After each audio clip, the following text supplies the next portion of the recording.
नमस्कार दोस्तों, जगुका education hub में आपका फिर से स्वागत है।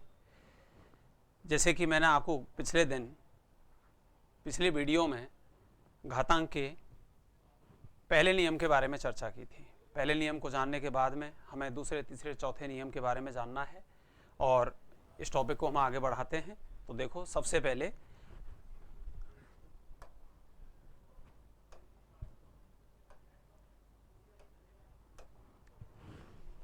पहले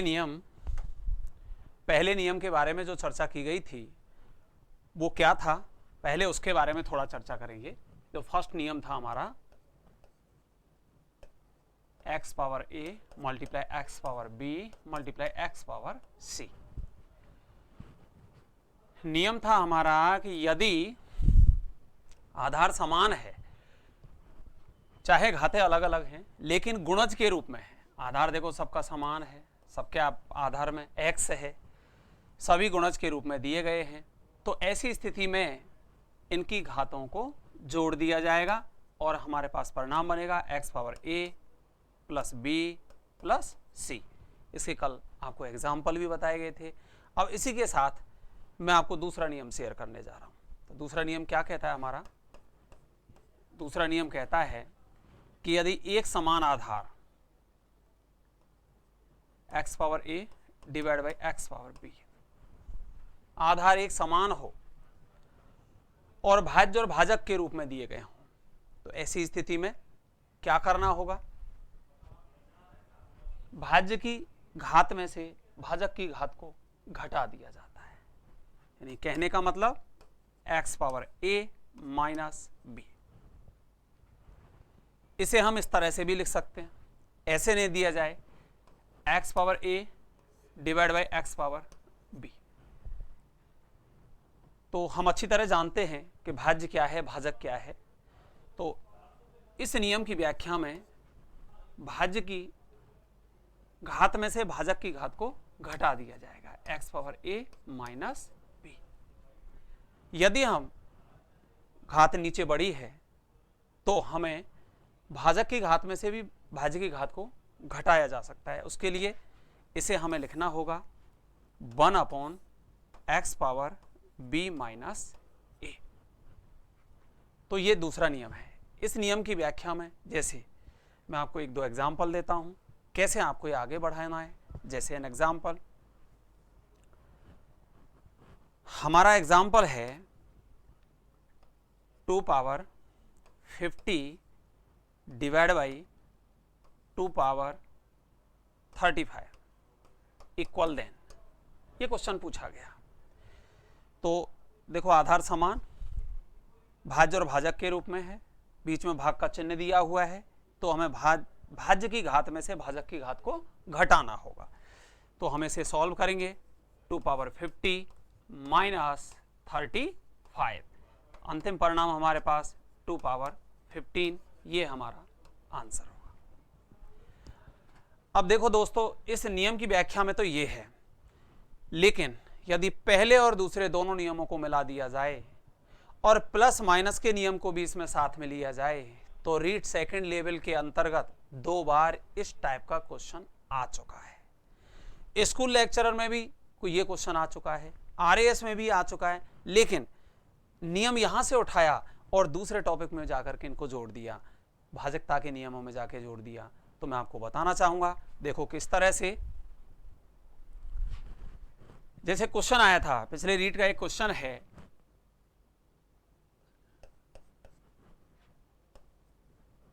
four power 50 minus 4 power 49 plus 4 power 48 equal then k multiply 4 power 48, find the value of k। ये सवाल आपके रीट में आया हुआ है, रीट सेकंड लेवल का क्वेश्चन है। अब हमें k का मान ज्ञात करना है। तो देखो, एक छोटा सा नियम आपको पहले और दूसरे दोनों नियमों को यहां पे फॉलो करना है, विशेषकर दूसरा नियम काम आएगा, लेकिन उससे पहले जैसे मैं एक छोटा सा आपको स्टेप यहां समझाऊंगा। जैसे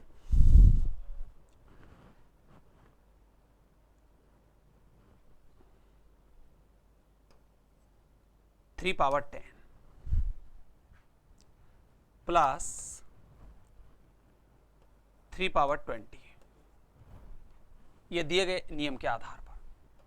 और एक लिखा जाए आपके सामने 2 power 10 plus 4 power 10 plus 6 power 10। दोस्तों देखो, इन दोनों उदाहरणों में कुछ अंतर दिख रहा है हमको। इसका बेस समान है लेकिन पावर अलग अलग है। इसका बेस डिफरेंट है, अलग अलग है, लेकिन पावर सबकी एक समान है। अब इन दोनों में से, जैसे इसमें से हमें कॉमन निकालना है, तो न्यूनतम बेस यानी कि सबसे छोटा आधार जो सभी को विभाजित कर सकता है, ऐसा हमें कॉमन निकालना होगा। तो इन तीनों आधारों में किसका भाग जा सकता है? 2 का भाग जा सकता है। और 2 का भाग जा सकता है तो 2 की घात 10 को हम कॉमन ले लेते हैं। अब हमें भाग देना है आधार में, क्योंकि घात सबका समान है, तो 2 का 2 में भाग देंगे तो एक बार गया, ये हमारे पास।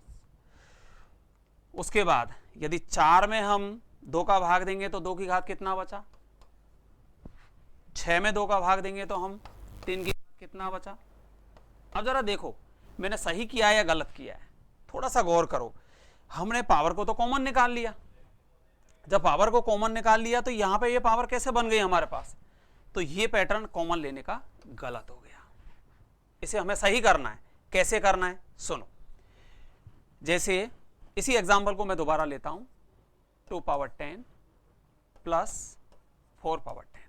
प्रैक्टिकल देख के चलना है, इसको हमें आगे बढ़ाना है। सॉल्व करेंगे 2 पावर 10, सबसे छोटी बेस की वैल्यू है उसको हमें कॉमन निकालना है। अब इसमें इसका भाग देंगे तो कितने टाइम जाएगा? 1 टाइम। प्लस यदि इससे हम इसको डिवाइड करें, 4 को 2 से डिवाइड करें तो कितना आएगा? जरा गौर करो, देखो यदि 1 को हम इससे दोबारा मल्टीप्लाई करें तो हमारे पास, और हम 2 आधार को यदि इससे दोबारा मल्टीप्लाई करें तो क्या वही वैल्यू आ सकती है? जरा देखा जाए। जैसे 2 इंटू 2 4, लेकिन इसकी पावर कुछ नहीं है तो 1 माना जाएगा, लेकिन ये प्लस माइनस में है। तो ऐसी स्थिति में 2 पावर 10 मल्टीप्लाई 1 और 2 3 हमारे पास परिणाम होगा। लेकिन इधर यदि हमें कॉमन निकालना है तो क्या करना है? बेस समान है हमारे पास लेकिन पावर डिफरेंट है, तो न्यूनतम घात को 3 पावर 10 को कॉमन ले लेते हैं। 3 पावर 10 को कॉमन ले लिया। अब इसमें इसका भाग देंगे तो हमारे पास 1 बच गया, और इसमें यदि इसका भाग देंगे तो भाग का नियम अभी सीखा है आपने, 3 पावर 20 डिवाइड बाई 3 पावर 10। आधार समान है, भाज्य और भाजक के रूप में है, तो क्या करना होगा? घातों को घटा देंगे दूसरे नियम के अनुसार। तो 20 में से 10 को लैप्स करेंगे तो हमारे पास क्या बच जाएगा? 3 पावर 10 बच जाएगा। जरा देखो, गौर करो, 3 पावर 10 को 1 से मल्टीप्लाई किया, सेम आ गया। 3 पावर 10 को यदि 3 पावर 10 से मल्टीप्लाई करेंगे तो 3 पावर 20, 10 प्लस 10 20 हो गया। देखो ये नियम हमने सीखा है, पहले नियम में सीखा था कि 2 पावर 50 का 2 गुना कितना है, तो हमने 2 से गुणा किया था और उसकी पावर 1 थी। पिछले नियम फर्स्ट के अंतर्गत हमने ये चीज जानी थी। अब इस सवाल को हमें हल करना है, तो देखो इसमें प्लस माइनस जैसे कि यहां दिया हुआ था,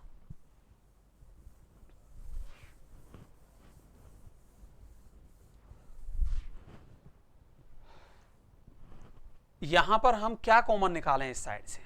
देखो जरा गौर करो, तो इसको सॉल्व करते समय हमको 4 पावर 48 को कॉमन लेना है, क्योंकि आधार तो समान है लेकिन न्यूनतम घात कितनी है? 48। इसको कॉमन लेने के बाद 50 में से 48 को लैप्स करोगे, 50 में से 48 को घटाओगे तो क्या बचेगा? 4 का स्क्वायर, माइनस 49 में से 48 को घटाओगे तो क्या बचेगा? 1। और यदि इसमें इसका भाग दोगे तो क्या बचेगा? 4 पावर 0। अब ये 0 वाला नियम हमने नहीं पढ़ा, आगे मैं बताता हूं आपको। k multiply 4 power 48।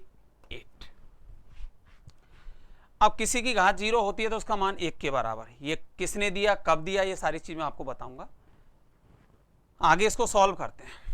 4 power 48 multiply 16 minus 4 plus 1 equal then k multiply 4 power 48। दोस्तों देखो जरा, बोर्डमास के नियम के अनुसार 16 प्लस 1 17 में से यदि 4 को लेफ्ट करें तो कितना बचता है? 17 में से 4 को घटाएंगे तो कितना बचा? 13 बचा। तो 13 multiply 4 power 48 equal then k multiply 4 power 48। जरा देखो हमारे पास ये दोनों वैल्यू समान है, तो k का मान कितना बच गया? इट मीन्स हमारे पास k की वैल्यू कितनी आएगी? ये हमारे एग्जाम में आया हुआ क्वेश्चन। एक बार दोबारा दूसरा एग्जाम्पल देखो। देखो पहले इसमें सेकंड नियम भी काम आ रहा है और प्लस माइनस वाला नियम भी काम आ रहा है। जरा देखो एक बार फिर से देखो, ये स्कूल लेक्चर में आया था लेकिन भाजकता के नियम से आया था। मैं इसी सवाल को एक बार दोबारा से लेता हूं, प्लस माइनस के नियम से लेता हूं। जैसे क्वेश्चन दिया जाए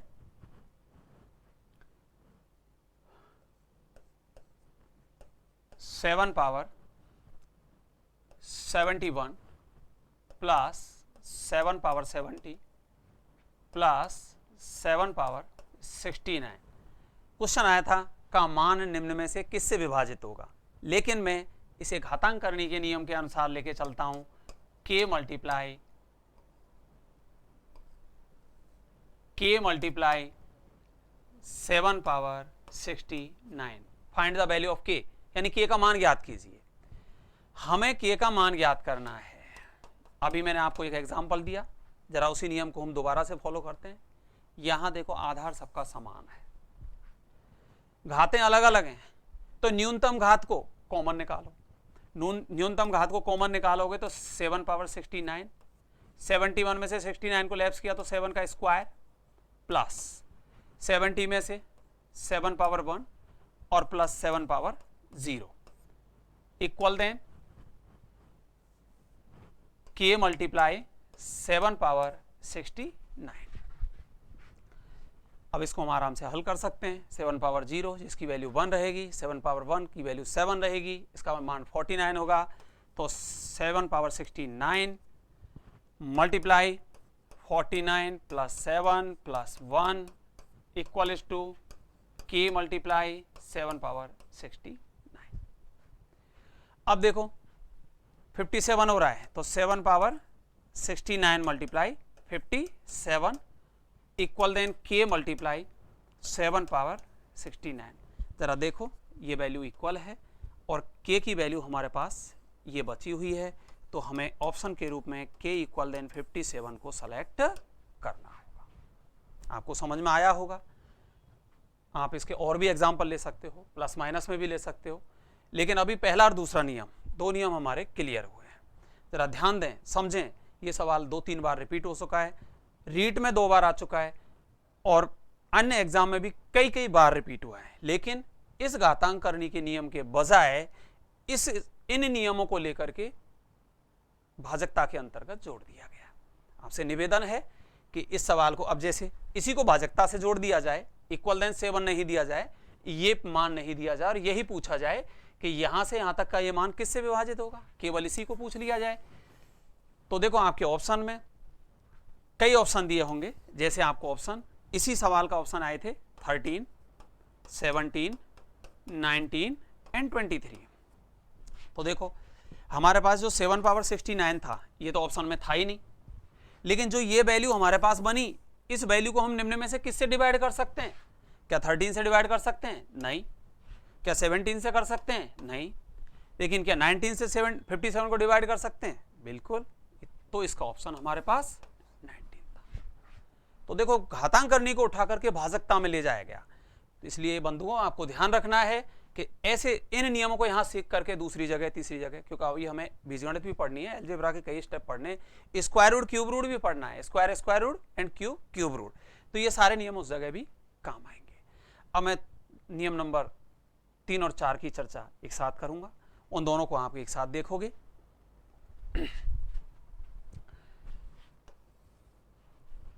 तो इधर मैं नियम नंबर 3 की चर्चा कर रहा हूं और इधर 4th। दोनों में आपको डिफरेंस देखना है, क्या अंतर है। जैसे एक सवाल दिया जाए x power m power whole power n, और इधर दे दिया जाए x power m power n, इन दोनों की वैल्यू हमसे पूछी जाए, इसका मान और इसका मान किसके बराबर। तो देखो बंधुओं, क्या दोनों में कुछ अंतर दिखाई दे रहा है? मुझे दिख रहा है। देखो क्या, ये ब्रैकेट में रखा हुआ है, होल घात बना रहा है, लेकिन ये ब्रैकेट में नहीं रखा हुआ है, घात पर घात लगा रहा है। घात पर घात को कैसे हल करना है और होल घात को कैसे? होल घात का नियम है, जब किसी भी संख्या पर लगातार घात की घात लगाई जाए, जिसे होल घात बोला जाता है, तो घातों को आपस में गुणा कर देते हैं।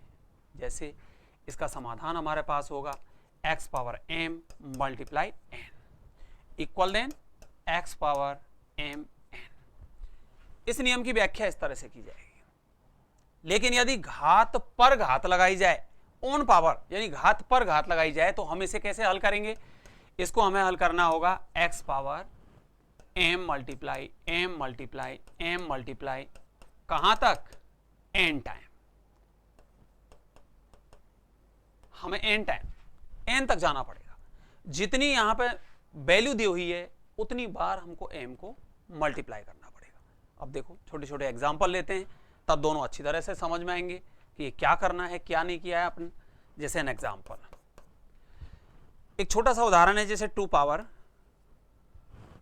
7 होल पावर 14 होल पावर 1/49 की वैल्यू किसके बराबर हो? देखने में थोड़ा बड़ा लग सकता है, लेकिन सवाल इतना बड़ा है नहीं। क्यों? नियम क्या पढ़ा है? होल घात। होल घातों को आपस में क्या करना है? गुणा करना है। तो होल घातों को गुणा करोगे आप, 2 पावर 7 मल्टीप्लाई 14 मल्टीप्लाई 1/49, सभी होल घात में दी हुई है, आपस में गुणा करेंगे।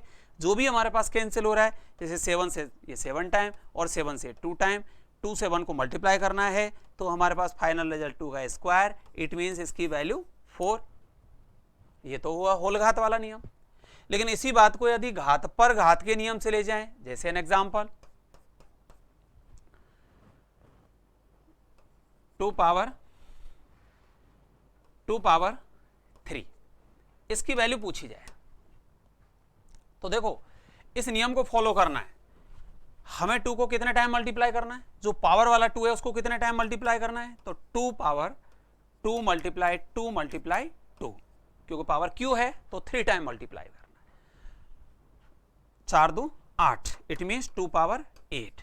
और भी ज्यादा आप खोलना चाहते हो तो 2 को 8 टाइम मल्टीप्लाई पर करोगे, 2 को 8 टाइम मल्टीप्लाई करने पर 256 आपकी वैल्यू प्राप्त हो जाएगी।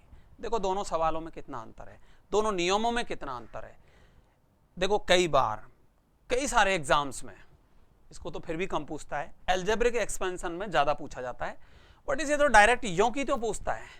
कैसे पूछता है? एक नया एग्जाम्पल मैं आपके लिए लेता हूं। देखो जैसे क्वेश्चन दिया गया 2 power 3 2 power 2 power 3 2 power 2 power 2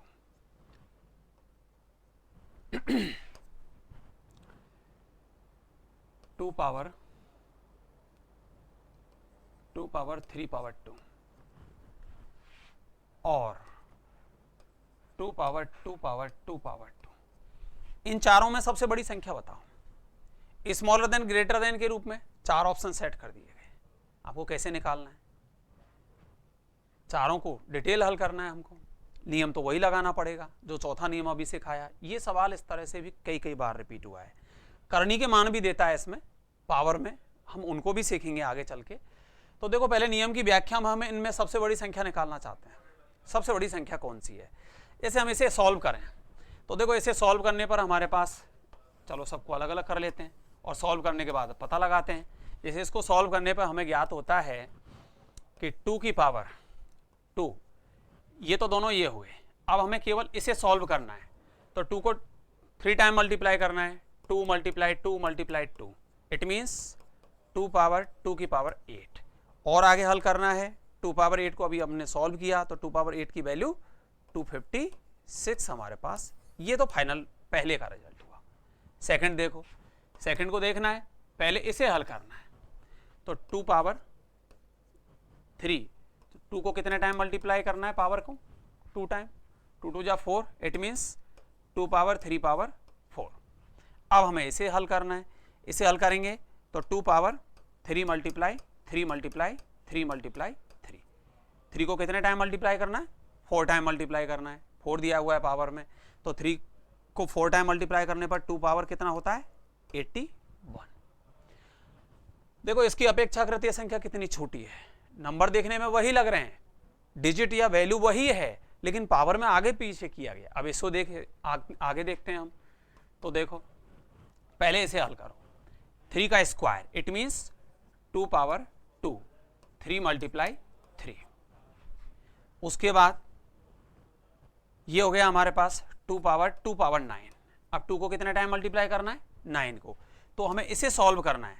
8 time multiply करने पर 2 दूनी 4 दूनी 8 दूनी 16 दूना 32 दूना 64 दूना 128 दूना 256, ये 8 बार हो गया, और 256 दूना 512, तो इसकी वैल्यू हो गई 2 पावर 512। देखो अभी तक की संख्याओं में सबसे बड़ा मान इसका है। लास्ट इसको भी देखते हैं, इसको देखने पे तो पता लग रहा है हमको 2 पावर 2, इसको कितने बार मल्टीप्लाई करना है, 2 मल्टीप्लाई 2, क्योंकि 2 का स्क्वायर है, 2 की पावर 2 पावर 4। अब 2 को कितनी बार मल्टीप्लाई करना है, 4 टाइम, तो 2 multiply 2 multiply 2 multiply 2 multiply 2, it means 4 time multiply करना है, तो ये हमारे 2 पावर 16 वैल्यू प्राप्त हुई। सबसे बड़ी संख्या का पता लगा।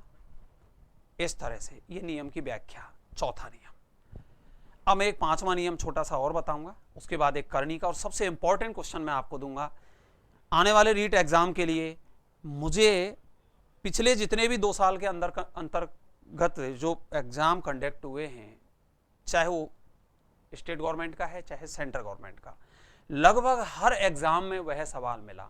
अभी मैंने आपको दूसरे और पहले नियम का जो प्लस माइनस वाला क्वेश्चन बताया, वह रीट ने और आरएएस ने या हमारे स्कूल लेक्चरर ने जगह जगह दिया। लेकिन अभी जो मैं तुम्हें करनी का सवाल बताने जाऊंगा, जो नियम बताऊंगा, उससे पहले एक नियम और बताता हूं, जरा उसको देखें। नियम नंबर 5।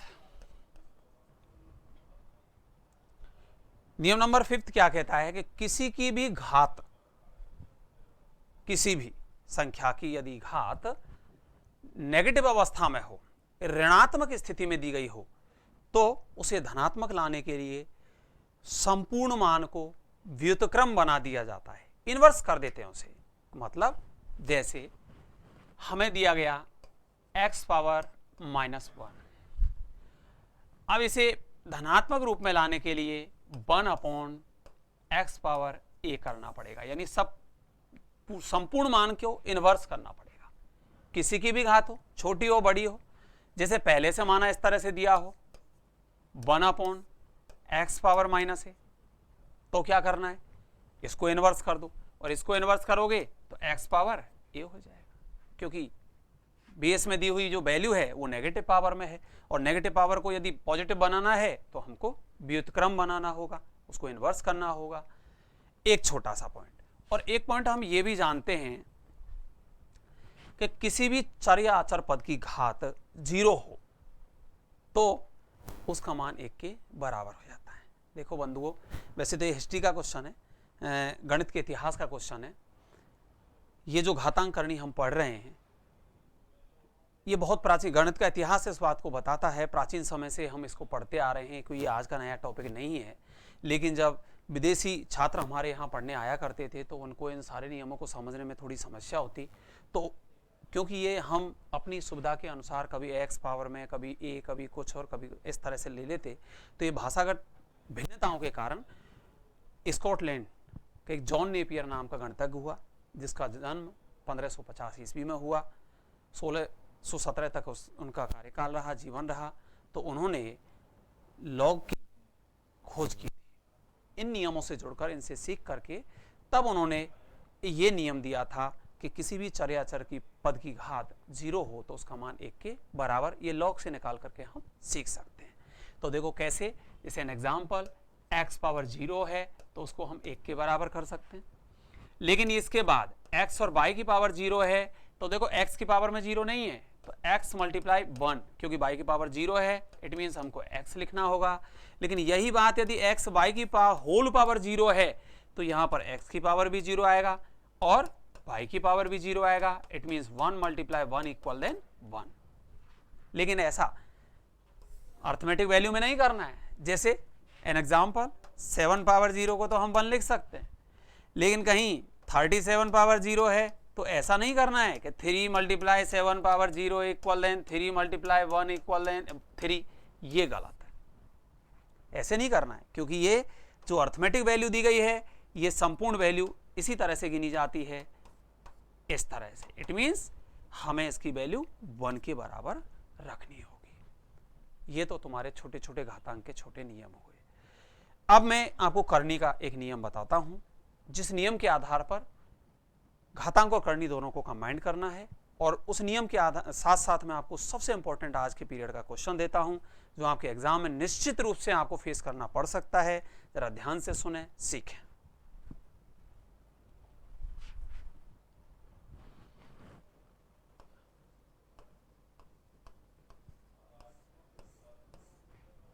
करनी सर्ड वैल्यू। तो देखो इसका एक छोटा सा नियम है जिसके आधार पे आपको इस तरह से चलना है कि आपको दे दिया गया, जैसे √4 दिया गया भाई, इसकी वैल्यू हम 2 कैसे प्राप्त करते हैं। आज तक हम ये सीखते हैं कि √4 का मान 2 है, √9 का मान 3 है। ये कैसे है इसको जानना है हमको। तो देखो जब ये इसे करनी बोला जाता है, ये जो पार्ट है जहां पे मैं टिक कर रहा हूं ये करनी है, इसमें यदि कोई भी वैल्यू नहीं है तो इसका मान 2 के बराबर गिनना है। कैसे गिनना है? इट मीन्स करनी के वैल्यू को यदि पावर में कन्वर्ट करना है तो उसे इनवर्स करके पावर बना देते हैं। अभी मैंने बताया था कि जब कुछ भी मान नहीं दिया है इसके बीच में तो हमें किसके बराबर गिनना है? 2 के। 4 को हम प्राइम फैक्टर में कन्वर्ट करेंगे और पावर में कन्वर्ट करेंगे तो हमारे पास 2 का स्क्वायर की होल पावर 1/2 हो गया। होल घात है, घातों को गुणा करेंगे तो 2 पावर 2 मल्टीप्लाई 1/2 हो गया। ये 2 इससे कैंसिल हो गया और 2 पावर 1 का मान 2। इस तरह से ये हमारा मान 2 आता है। एक बार दोबारा देखो नियम क्या कहता है। यदि करनी में पहले से कुछ दिया हुआ है, जैसे √1, ये करनी का एक मान दिया हुआ है, इसे हमें घातांक में लिखना है तो x की पावर 1/a। करनी के मान को इनवर्स कर देते हैं, व्युत्क्रम बना देते हैं पावर में ले जाकर।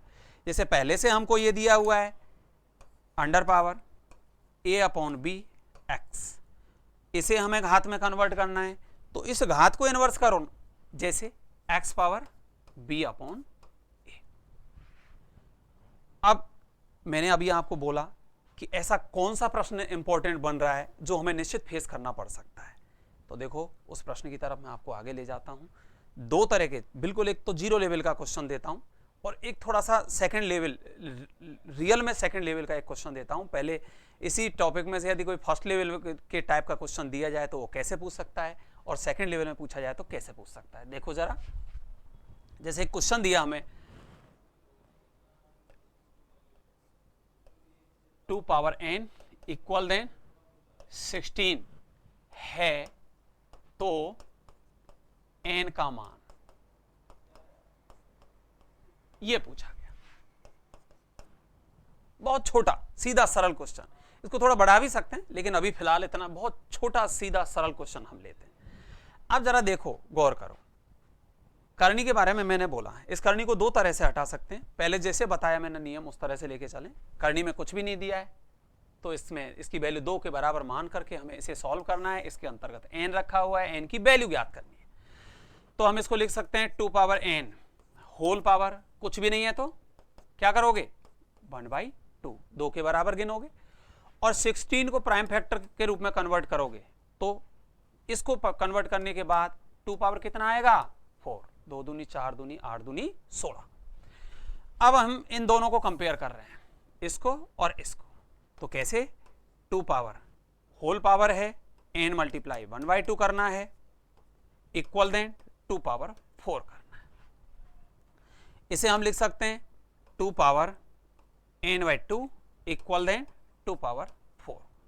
देखो बंधुओं ध्यान दो जरा, हमारे पास दोनों तरफ बेस इक्वल है, कॉमन निकाल सकते हैं, और ये जो बचती है पावर हमारे पास में इक्वल देन 4/1 क्रॉस मल्टीप्लाई करना है, तो क्रॉस मल्टीप्लाई करने के बाद हमारे पास n की वैल्यू क्या आती है, 4 दूनी 8।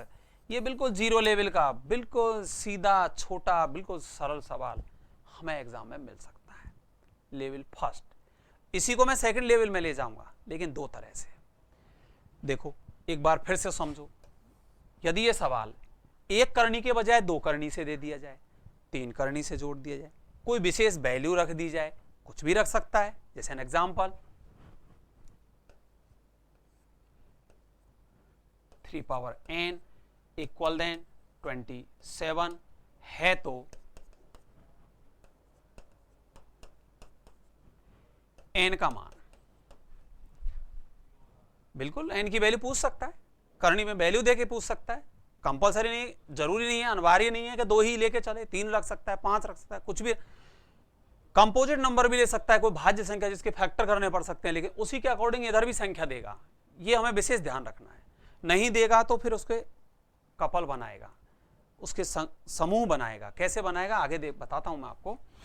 अब इसको सॉल्व करना है हमको, तो देखो इसे सॉल्व करने के लिए करनी के मान को पहले घात में लेके जाओ, तो 3 पावर n होल पावर 1/4, इधर 27 के प्राइम फैक्टर करेंगे तो 3 पावर क्यूब हो जाता है। आगे चलो, आगे हम जाते हैं तो होल पावर है 3 power n/4 equal then 3 power cube, base दोनों तरफ इक्वल है, घातों को कंपेयर करना है हमको, तो घातों को कंपेयर करने पर n/4 equal then 3/1, cross multiply करना है तो हमारे पास n की वैल्यू आ जाती है n इक्वल देन 12। ये तुम्हारा आंसर। ये तो एक बहुत छोटा सीधा सरल सवाल है। देखो बंधु, अभी एक दूसरा एक क्वेश्चन जो मोस्ट इंपॉर्टेंट रह रहा है वो मैं आपको और बताऊंगा, इससे पहले आप 1 मिनट मेरी बातें ध्यान से सुनोगे। टॉपिक है मैथमेटिक्स है, इसमें हर क्वेश्चन को समझने के लिए और मुझे समझाने के लिए आपको टाइम चाहिए। नियम की, केवल नियम को लेकर हम यदि चलें तो एक नियम से छोटा सा एग्जाम्पल लेके चल सकते हैं, बट हमें अकॉर्डिंग टू एग्जाम चर्चा करनी है। एग्जाम में किस किस पैटर्न के क्वेश्चन आ रहे हैं, कैसे हमें उनको कंडक्ट करना है, कैसे हम सही अटेंड करें, कैसे हमें उससे पॉजिटिव रिजल्ट मिले, सकारात्मक परिणाम मिले, ये चीज़ हमें देख करके चलनी है। तो देखो आज के लिए समय सीमा को ध्यान में रखकर मैं इतना, वो इंपॉर्टेंट क्वेश्चन मैं आपको जरूर बताऊंगा, लेकिन उसके साथ साथ मैं आपको एल्जेब्रिक स्टेप भी कुछ समझाऊंगा, कुछ एक दो और एग्जाम्पल समझाऊंगा।